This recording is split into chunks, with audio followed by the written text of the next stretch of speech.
America மற்றும் Iran இடையிலான 3 மாத போரை தொடர்ந்து அமலில் உள்ள போர் நிறுத்தத்தை மேலும் 60 நாட்கள் நீட்டிப்பதற்கும் ஈரானின் அணு திட்டம் தொடர்பாக புதிய பேச்சுவார்த்தையை தொடங்குவதற்கும் இரு தரப்பினரும் தற்காலிக ஒப்பந்தத்தை எட்டியுள்ளதாக அமெரிக்க அதிகாரி ஒருவர் தெரிவித்திருக்கிறார்.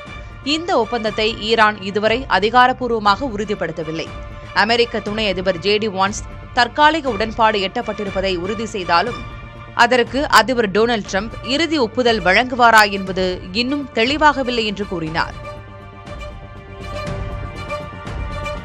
அமெரிக்கா ஈரான் தற்காலிக ஒப்பந்தத்தின்படி ஹோர்முஸ் நீரிணையில் கப்பல்களுக்கு கட்டணம் விதிக்கக்கூடாது என்றும் அப்பகுதியில் பதிக்கப்பட்டுள்ள கன்னி வெடிகளை 30 நாட்களுக்குள் ஈரான் அகற்ற வேண்டும் என்றும் குறிப்பிடப்பட்டுள்ளது.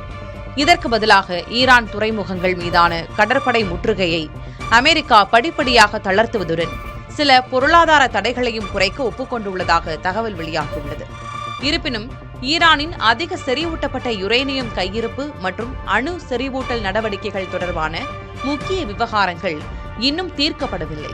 இந்த விவகாரங்கள் அடுத்த கட்ட பேச்சுவார்த்தைகளில் விவாதிக்கப்பட உள்ளன.